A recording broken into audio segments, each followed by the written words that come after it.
Yung pong ating arko doon sa boundary ng Bulacan at Nueva Ecija, pinaayos po natin. Pinapinturahan natin, nilagyan ng kapirasong garden at parking lot.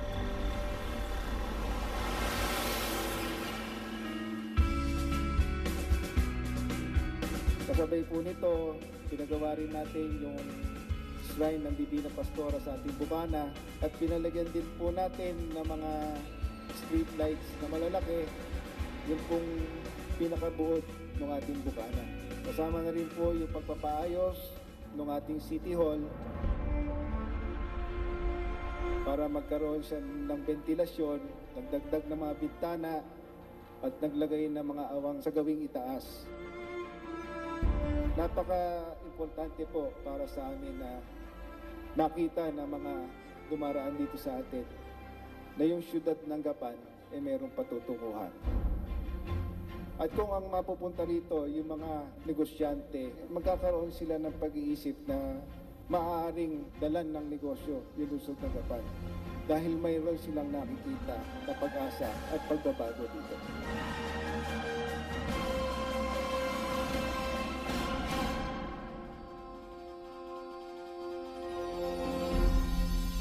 Nagpagawa rin po tayo ng 4 na multipurpose gym sa Barangay Bulak, sa Santa Cruz, sa San Roque at sa San Vicente. Ito po ay nagagamit ng ating mga estudyante para sa kanilang mga activities at mga graduation. Sa ating pong mga senior citizens, pinaayos po natin at dinagdagan ng kwarto yung ating senior citizen center. Pinayos din po natin yung pintura para maging maganda sa paningin. Pero kulang pa yung kagamitan. Pwede tayong maglagay ng isang maliit na clinic. Ito po ay binigyan ng Certificate of Accreditation ng Department of Social Welfare and Development. Gapan lang po dito sa buong Nueva Ecija ang merong Senior Citizen Center. Kahit po sa Region 3, hindi po sila nakakita ng ganyang kagandang Senior Citizen Center. Gagawin daw po nilang model yung ating Senior Citizen Center.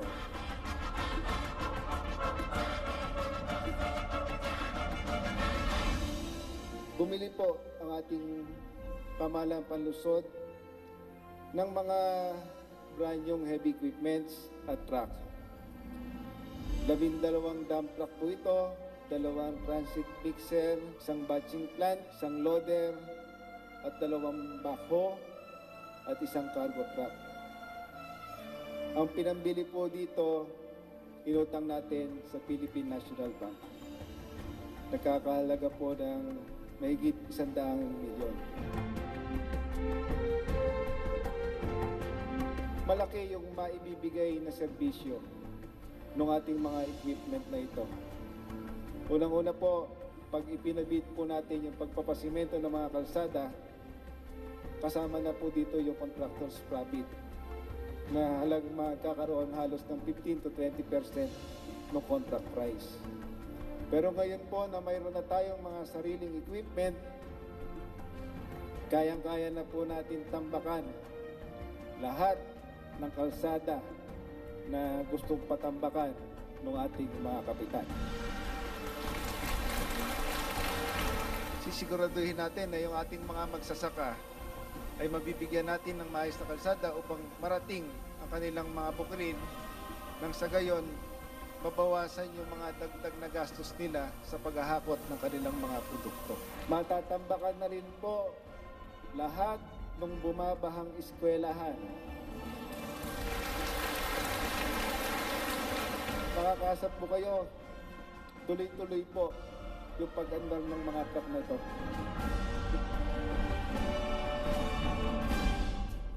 Noong pong October at Nobyembre 2010, nagsagawa po tayo ng mass feeding sa 33 pampublikong paaralan bilang isang paraan para tugunan ang hindi magandang nutrisyon ng mga bata. Hindi lamang para sa mga ilang batang estudyante, kundi para sa mahigit 16,000 estudyante ng mababang paaralan. Naglaan po ang ating pamahalang panlungsod ng kalahating milyon na pondo para dito.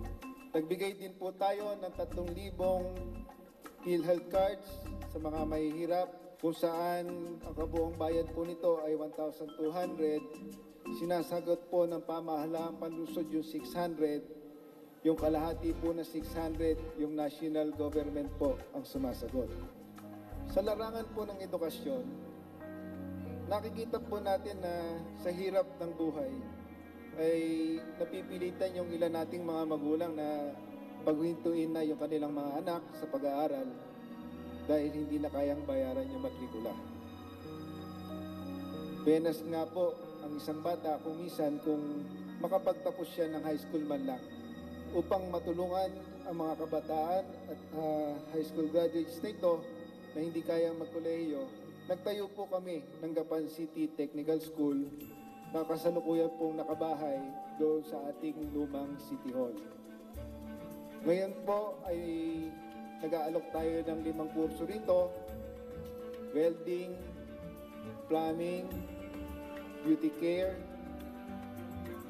massage and therapy, at computer hardware servicing. Sa ngayon po ay mayroon ng mahigit 80 mag-aaral na ang karamihan ay mga high school graduate lamang at hindi na kayang magkolehiyo. Malaki na itutulong nitong technical school sa katulad ng mga batang hindi sila kayang i-provide ng kanilang mga parents. Nakakapag-aral sila ng libre at provided pa yun kung anumang kagamitan na kinakailangan nila dito sa school.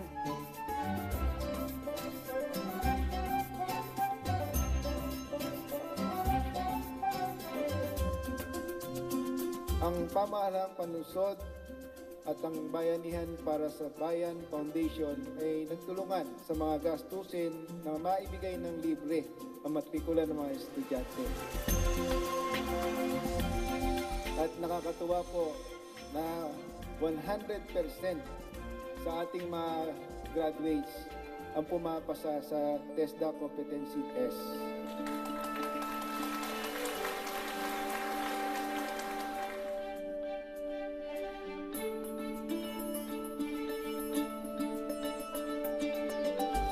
Ngayon, kami ay nakakapag-service na kahit papaano po kumikita na kami ng extra. Dati po, nanghihingi lang po ako sa magulang ko ng pera. Nag-participate po yung mga classmate ko na makapagtayo ng isang shop. Nakakaipon-ipon ako ng panggastos-gastos ko sa araw-araw.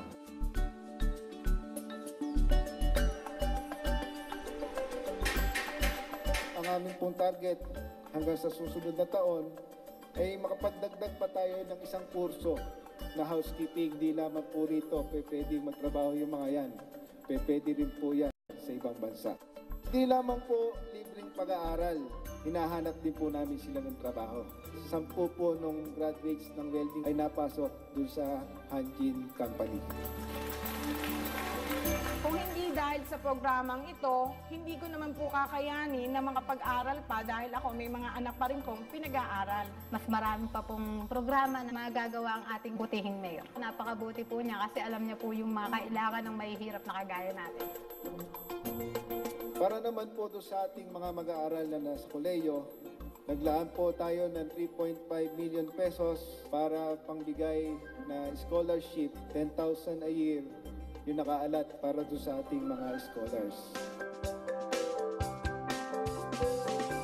Patuloy din po nating sinusuportahan ang NEUST Gapan Campus. Meron pong pondo ito para sa sweldo ng mga guro at maintenance ng ating mga silid-aralan.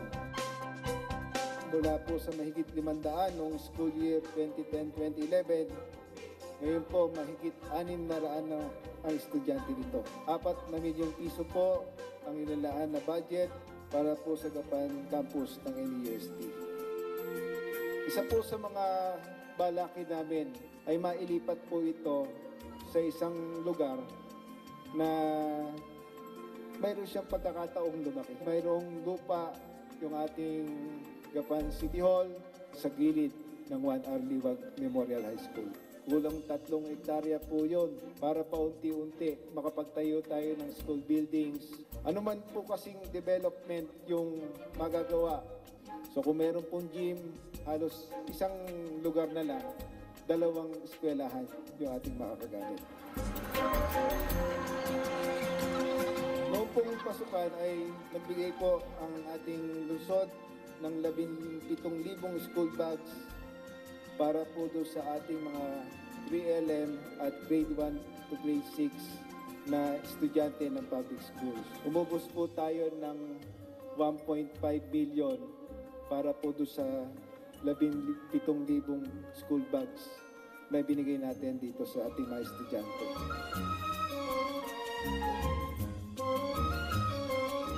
Sa ating pong Department of Education, ang pamamalahang panlungsod po ay nakasuporta doon sa kanilang mga pangangailangan. Halos nasa 1.87 million yung naibigay po ng lungsod ng Gapan para doon sa mga preparasyon sa sports equipment na gagamitin para sa Clarаа noong 2011. At mahigit 600,000 po para pa doon sa ibang gastusin sa paglahok doon sa iba pang sports competition. Ang pamahalahang panlusod din po ang nagpapasweldo doon sa 55 CLSB teachers natin. 3 milyon po bawat taon yung nagugugol na pondo para po sa kanilang mga sweldo. Doon po sa city share na natanggap ng lahat ng ating mga teachers, hindi po kasama yung CLSB doon. Kasi po hindi nakasama rin sa budget. Kaya nga po naisip namin, para naman sipagin pa yung mga CLSB natin, sa susunod na taon po, idadagdagan na lang namin yung sweldo.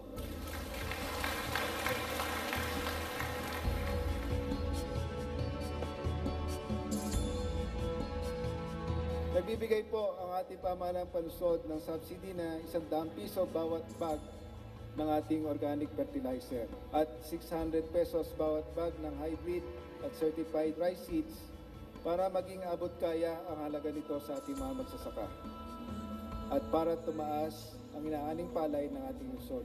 12,000 bags ng certified seeds, 600 bags ng hybrid seeds, at mahigit 5,000 bags ng organic fertilizer ang naipamahagi sa mga magsasaka mula 2010 hanggang 2011. Ang subsidy po na ibinigay ng pamahalahang panglungsod ay aabot na sa mahigit na 8 milyon at dahil po dito, gumanda yung ani ng palay ng ating lungsod.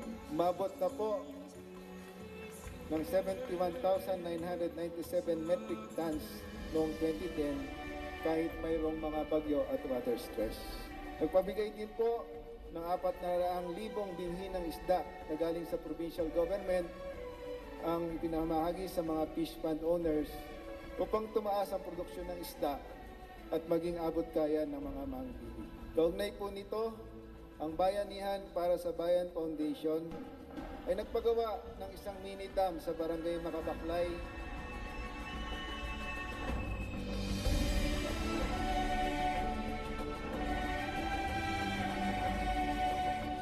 at ipinaayos ang isang tabon sa bungo para mapagkunan ng tubig ng mga magsasaka sa panahon ng tag-araw. Ang mini dam po na ito ay tinurn over ng Bayanihan para sa Bayan Foundation. Sila po ang gumastos sa pagpapayos nito. Ang gagawin na lang po ng siyudad ng Gapan ay mintinahan, bantayan para magamit ng ating mga magsasaka. Maraming salamat po sa Bayanihan para sa Bayan Foundation.